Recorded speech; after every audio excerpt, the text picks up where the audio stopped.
Hi, this is Jason, Chief Technical Analyst with Toro Alerts with your weekly market recap for the week ending October 7th. Had a pretty volatile week in the market, so let's dive into the charts and see if we can figure out where we're heading next week from here. We're going to start out with the DXY chart this time around. Typically we start out with the major indices, but I wanted to start out with the DXY this week, as I've been talking about this chart quite a bit as one of the most important charts in the market. And as we can see here, we had a pretty strong rally in the dollar after a bit of a correction. For the last 3 days we had some nice upward movement in the DXY, and that did correlate with some selling in the markets, and we also saw a bit of a rally while the DXY was heading lower. So we're still seeing some nice inverse correlations to the dollar and the general markets, just like we see the same inverse correlation, if not even stronger, with cryptocurrencies and the dollar. And so the big question is, where's the dollar heading from here? I think that's going to be one of the biggest factors in what happens next week in the market. And it looks to me like we are probably going through a bit of an ABC corrective phase on the dollar right now, using some Elliott wave theory. And if that's the case, then we're probably in this B wave to the upside, and likely going to see a C wave to the downside here, what I would think would be fairly soon. And so if we do see the dollar roll over next week, then we'll likely see that fall down to potentially be looking at either the 50-day moving average as potential resistance, or the bottom of this channel trend line on the bottom here. We can also see on the dollar the last couple of times we got to this top of this trend line, which has been in place since really all of 2022. Every time we've gotten up to the top of this channel, we've basically come down and either retested on the 50-day, or we've retested on the bottom of this channel, one or the other. And so I think there's a pretty strong likelihood that we'll probably see the dollar roll over at some point. It may not happen right on Monday, but probably in the next week or so, we'd probably be looking for a move back down in the dollar.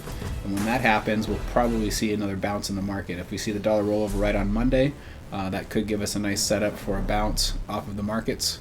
And so we'll go ahead and jump over to the S&P 500 chart and kind of see where we're at, as it looks like we are at a pretty decent bounce level as well. We did see a pretty big sell-off these last 2 days, but we did find support at this 362 level, which was the bottom of the price action on the June lows, and has been a pretty solid support level. Other than that Friday sell-off a week ago, we've seen some pretty strong support at that level, and so we could definitely go either way from here.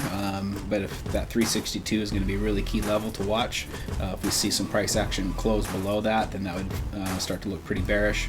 Obviously, we did have a fake out about a week ago when we dropped below that, and then a big rally up. So we just need to keep a close eye on it. But I think the DXY is going to give us a nice little cheat code and some hints as to where the market will likely head. So keep a close eye on that chart. And then another interesting thing on the S&P 500, when we jump over to our breadth indicator, we can see that our 200-day moving averages and our 50-day moving averages on these two charts here. And the top one is the 200-day moving averages, and this is a percentage of stocks in the S&P 500 that are above the 200-day. And we can see a bit of a divergence here as far as breadth goes compared to the markets. So the markets have come back down to that key and critical support level at 362 on the SPY, but that we can see that when we were down at those levels previously, both in June as well as just recently end of September, early October, we can see that the S&P 500 breadth indicators for the number of stocks above the 200-day moving average we're sitting right around 12 or so percent, and we hit that level both times in the September lows as well as the June lows. But we can see now that we've retested that same low right now on the 7th of October. Our percentage of stocks above the 200-day moving average is actually at 16.4, and then when we look at it on the 50-day below here, we see a similar correlation where we were pretty much at the same percentage of stocks above the 50-day at a very low number, about 1 or 2%. But now we can see that we've retested those same levels on the SPY. We're actually sitting at about 10.5% above the 50-day moving average. So we definitely have a bit of a divergence in breadth right here, and so that might be a signal that we do get a bounce next week. But if we do see the dollar rollover as well as this breadth continue to look stronger than the previous two lows, that could be a bit of a signal that we might actually end up getting a little bit of a bounce. But even if we do, still looking at this as a bear market bounce, and ultimately looking for some new lower lows before the year is out. And then taking a look at our triple Qs, our Nasdaq Also actually closed just below that key support level, which we bottomed out at in June and tried to hold in the end of September. That was at about 269.70, just below 270, and we did actually close below that today at about 269. So it looks like the Nasdaq's potentially having a little bit more weakness than the S&P 500, and so we'll just have to see if we get a whipsaw back up above those levels. But 269.50 or so, 270 looks like a pretty key support and resistance zone to look at on the Nasdaq on our triple Qs.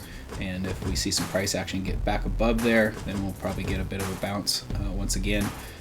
But if we see some solid price action below those levels, then that'd be pretty bearish for the Nasdaq. And then taking a look at our Dow Jones Industrial Averages, we also closed below the June lows this week as well as the previous week. So the Dow Jones Industrial Average is also looking a little bit weaker than the S&P 500. Looks like we closed out at just below 293 on the DIA, and we'll have to keep an eye on where we head from there. We do have this trend line that hasn't been broken to the downside, and we also are in this pretty established down channel trend line, so we're going to be keeping an eye on that. If we do see a drop in the Dow, we'll probably be looking for some potential resistance down on this down channel trend line. If we do see some move to the upside, and if we're bullish for the industrial averages, then we'd like to see a break probably above this trend line here to get a little bit more constructively bullish. But for now, it's kind of a wait and see to see how the markets shake out going into next week. And then take a look at our Dow Jones Transportation Index. We had a pretty bullish move to the upside on the week. This is a weekly candlestick of the transportation sector. Pretty strong move all the way up to the 150-week moving average, but then a huge pullback over these last couple of days as the market sold off, and now we're sitting right at the anchored VWAP position from the COVID lows and just slightly above the 200-week moving average. So it looks like the transports really ran into some resistance there, and we'll have to keep an eye on it next week. But if we drop below that 200-week moving average, that would look pretty bearish for the transports. And then take a look at our Russell 3000 chart. We had a break last week below that 200-week moving average, which got us pretty bearish and defensive. But then ultimately we had a big move up this week. As we know, the first couple of days of the week were pretty strong and had a pretty aggressive move to the upside. But then it gave up almost all of those gains on the Russell 3000, and we're now just sitting right around that 200-day or 200-week moving average rather. And so we'll have to keep an eye on that level and see where we go from here. Obviously, if we get a close next week below that 200-week moving average, that would look pretty bearish. And if we can see some price action get up above that 200-week moving average, then maybe we do get that bear market bounce for a bit.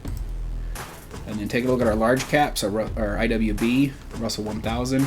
We actually closed just above the 200-week moving average, just a bit, but we also saw a pretty big gain in the week, and most of it was erased. And, so things were a bit mixed on the week for large caps, but it is nice to see it sitting just slightly above that 200-week moving average. So we'll again be watching that level really closely. If we see a fall below that 200-week, obviously it'll be pretty bearish for large caps. But if we can see that hold and move to the upside a little bit more, then maybe we do actually get this bear market bounce that a lot of people were expecting, that we only turned into so far just a 2-day rally. And then taking a look at our Russell 2000 or IWM chart for our small caps, we can see on this one we got up above a key support and resistance zone around 173.50, and it did actually get above that briefly, but then it pulled back pretty aggressively. This seems to be the trend on the week. We had a pretty aggressive move earlier in the week, and then it ultimately gave up a lot of those gains. But as we can see on a lot of these charts, while it is giving up a lot of the gains, it did actually have a gain on the week, and that's kind of going back to that breadth conversation we had, that even though the markets are kind of back at those June and September lows, we are seeing ultimately on the week that a lot of these subsectors ultimately had a small rally on the week. So that could be potentially a bullish sign for possibly a bounce off these levels going into next week. And then take a look at our growth versus value chart. We had some upside momentum and growth for a while, and then value started to kick back in and outperform over growth, and now we're kind of chopping around right at this 200-week moving average, also at some key support level right about that 1.53 level. But right now it's looking like value might be overtaking growth once again. and we'll just keep a close eye on that. But I think long term it makes sense that value will likely outperform growth in a raising rate environment, as we've kind of seen since that's all started to occur. And so we are probably going to see another leg down to the downside where value outperforms growth. And if we see that, we'll probably be watching this level right around 1.46, which was our previous closing lows. Either that or the wick on that weekly candlestick at 1.43. Those could be some possible support levels if we are going to see a correction in any kind of a bounce from growth. But for now, it's looking like value's going to be the outperformer for the short term. And then taking a look at our sector charts for the last trading week. So this is for the last week in the markets. We can see at the top we've got some clear winners. Big moves out of energy this week. XOP, oil and gas exploration, up huge, almost 15% on the week. The XLE's up almost 14% on the week. So big, massive moves in the energy sector. A lot of that was tied to the OPEC cuts that happened. Oil was definitely trending down, and energy prices were trending down, but that changed pretty dramatically as soon as OPEC did some pretty major cuts in production, and that ultimately sent energy markets quite a bit higher. Thinking that will likely continue, and so if we are looking for any long sectors right now, I think energy would be one of the best places to look for those opportunities. We also saw a big bounce in the cannabis sector. That was based on the news of Biden coming out talking about releasing some federal cannabis prisoners, but the markets, I think, were more excited about the idea of this descheduling or rescheduling cannabis, and that really sent the markets higher across all the cannabis sectors. We saw some individual names like Tilray actually move up about 50% in one day, which was pretty insane, but it ultimately gave up a lot of those gains this last couple days as well. And but we still ended up with the cannabis sector up over 11% on the week, so a really strong week out of cannabis, and that's been one of the weakest sectors in this bear market really throughout the whole year. But I think that will likely be short-lived, so I'm not really looking to enter a bunch of long trades in cannabis right now because I think it was more of a short-term excitement based on the idea of descheduling or rescheduling cannabis, but I think that ultimately is still quite a ways out, and once the markets figure that out, we'll probably turn bearish on the cannabis sector once again, so I'm kind of staying away from that for the time being. Another sector that had a really strong week was metals and mining, up to over 7%. We saw steel up over 7% as well. And then down at the bottom here, our worst performers on the week, we're seeing real estate at the bottom here down over 4%, solar and clean energy down about 3.5% each, and a couple other real estate sectors also down about 3.5%. So it looks like real estate and the clean energy spaces got hit the hardest this week on a relative basis. And then jumping over to our oil chart, we can see this is one big reason why the energy sector really took off. We opened the week at about $79.50 per barrel, and we ultimately are closing the week off. This candlestick's closing down in about a half an hour, so it looks like we'll likely be right around these levels, and that's currently sitting at about $93 per barrel. So a really big move out of oil. We can see just looking at these are weekly candlesticks, and we really haven't had an aggressive move to the upside on oil like this since going back to February, towards the end of February of this year, where we saw a really big move. But this is like the second biggest move in oil we've seen in 1 week for the whole year, and I think that is while it is coming up against this 50-week moving average, which could ultimately act as resistance, as well as getting back into this channel line it had been in for quite some time. So we might see some short-term weakness in oil, but as long as we're sitting probably above 85 a barrel, maybe we get a pullback down to those levels, but then I think we'll probably continue to head higher. I think for oil to head lower, we're going to probably need to see some geopolitical events take place, whether that be some further oil deals with some other countries, or if we manage to get OPEC to reverse course. Anything along those lines can certainly have a big impact on that. But for now, short of any major geopolitical events in oil, it looks like the bias on the energy space is higher into the upside, as we definitely broke trend on this decline in energy prices going all the way back into early June when the decline started, and we were sitting at almost 125 a barrel back then. So we'll see where we head from here, but ultimately I think we are heading higher in the medium term on oil. And then taking a look at our commodity chart, I'm sure a lot of this had to do with the oil price really moving this up, but we saw a big move in commodities as well.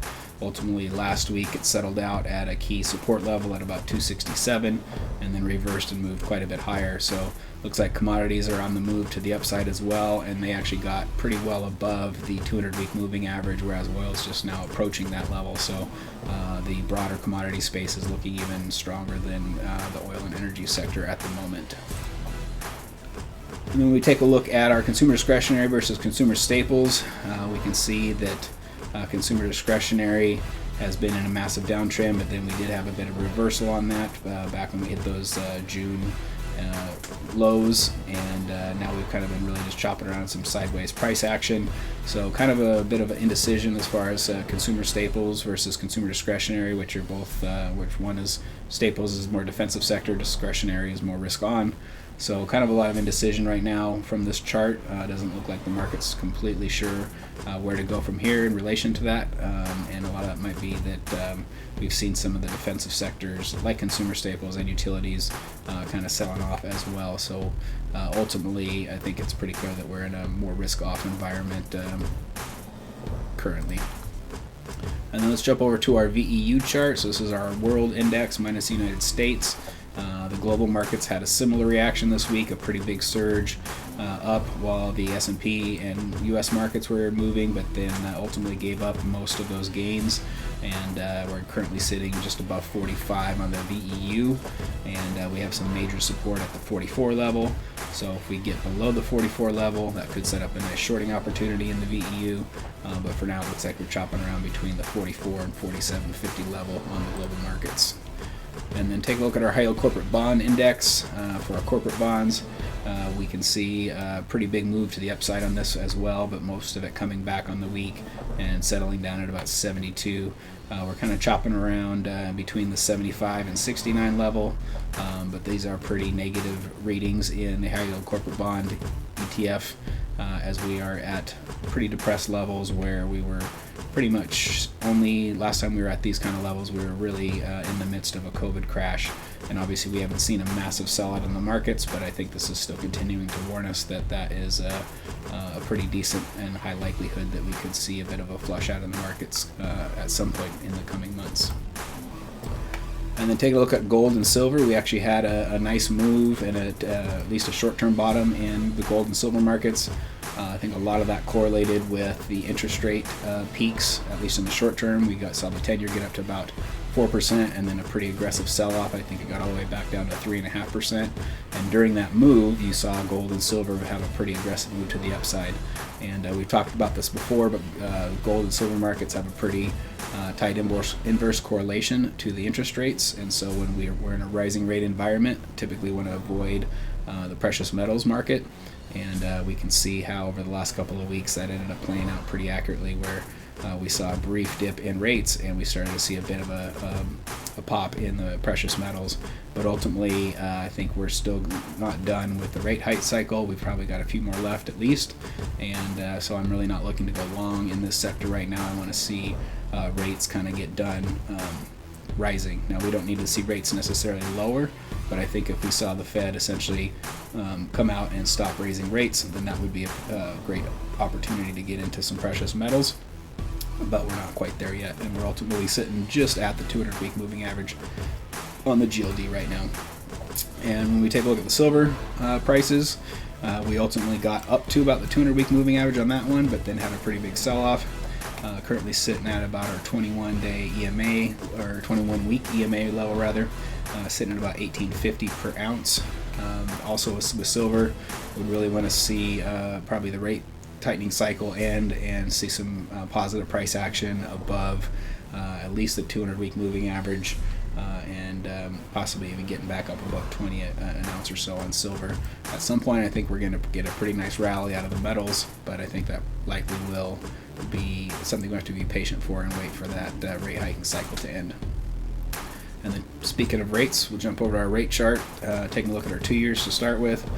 We ultimately closed the week up higher than we closed the last couple of weeks after some pretty strong readings out of the interest rates. We're sitting at about 4.314 on the US 2-year, and likely going to test that 4.5 next.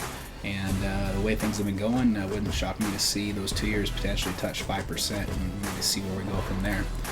And then jumping over to our 10-year, we had that big move up to 4%, and then ultimately sold off to about looks like 3.7% the previous week. And then this week we ultimately came down quite a bit, did almost get to that 3.5 level, not quite, came all the way down to about 3.55%, and then we had a pretty big rally going into the end of the week. A lot of that was based on the jobs report, and we are now sitting about 3.885 on the 10-year. And then taking a look at our 30-year, we had a similar kind of move in the 30-year. We had a move to the upside and then a bit of a pullback. And then starting this week out, we ultimately sold off even lower, getting all the way down to about 3.65% on the 30, and then had a pretty big move to the upside to finish the week off with our 30-year sitting just below 3.85%. And then our yield curve, still extremely negative readings. We're sitting at negative 4.29% on the yield curve. These are some of the most extreme negative readings we've seen in the yield curve for quite some time. The last time we were down at these kind of extreme levels was actually during the dot-com bubble crash right around the year 2000. So we really haven't been below negative 0.22% since then. Even during the Great Financial Crisis, we never got inverted more than negative 0.22%. So this is another ominous chart that I think is giving us some pretty strong warnings towards a possible sell-off in the markets coming in the near future.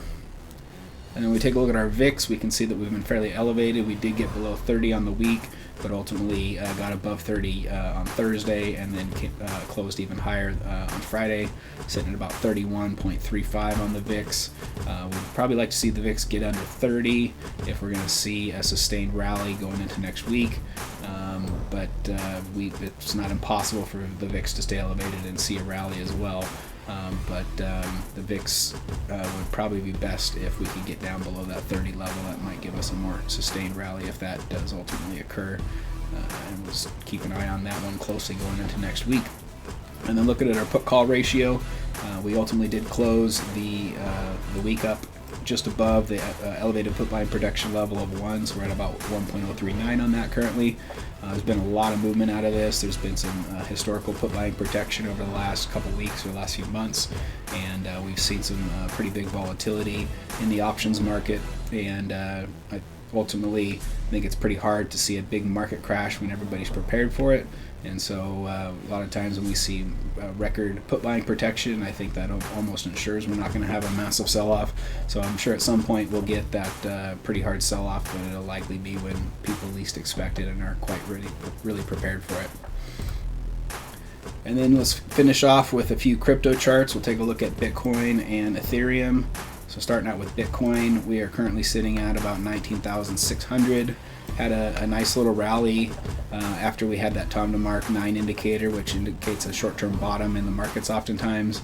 That occurred on September 21st, and we were sitting at about 18,400, which was actually a low, the lowest price close we've seen in over 2 years. And so that was a signal kind of where people started to really get cautious and bearish and thinking we might see a flush out in Bitcoin and see even newer lows, but ultimately that time to mark 9 was a pretty reliable indicator, and we ultimately saw a bounce from there. Got all the way back up to about 20,500 or so, but then ultimately sold off over the last 3 days, and that also coincided with the dollar rally that we saw over the last 3 days. So if we do see the dollar start to sell off a bit going into next week, then we might see a bit of a bounce in Bitcoin. So that'll be a key indicator if you're looking to trade Bitcoin or other cryptos. I would keep a close eye on that DXY chart. But for now, we're still kind of chopping around in a range where I really wouldn't be looking to go long or short, as long as we're below 21,000 and above 18,400. I'm just kind of viewing that as some sideways price action, and not something that I really want to trade either long or short. But if we do get above 21,000, and especially if we're seeing that dollar roll over for a bit in a C wave correction, then that could set us up for a little bit of a bounce in Bitcoin. If we do see that happen, I don't think it'll be too big of a bounce. The two upside targets I'd be watching for would be this 22,850 level, and if we did manage to get above that, then maybe we could get as high as about 25,350 or so, which is an anchored VWAP position. And I think that would probably be the highest we'd likely see any kind of Bitcoin rally unless we really saw the dollar sell off. But I'm not expecting that to happen, and so that would be really the two highest levels I would imagine. And I'm still ultimately looking for some lower targets, lower price action in Bitcoin, but we could ultimately see a little bit of upside momentum before that happens. And then we'll go ahead and finish it up with the Ethereum chart. Also, Ethereum's kind of chopping around some sideways price action. The price levels that I'm watching closely on Ethereum to the downside would be if we broke below 12,025. Probably looking for a short opportunity there. And if we see some price action get above 1,400 on Ethereum, then that would start to look pretty bullish, and there might be a trade opportunity upside on that one. So thanks for tuning in this week. Make sure to download the Toro Alerts app on the App Store. We've got one for stocks and one for crypto. And give the video a like and a share, and we will see you next time.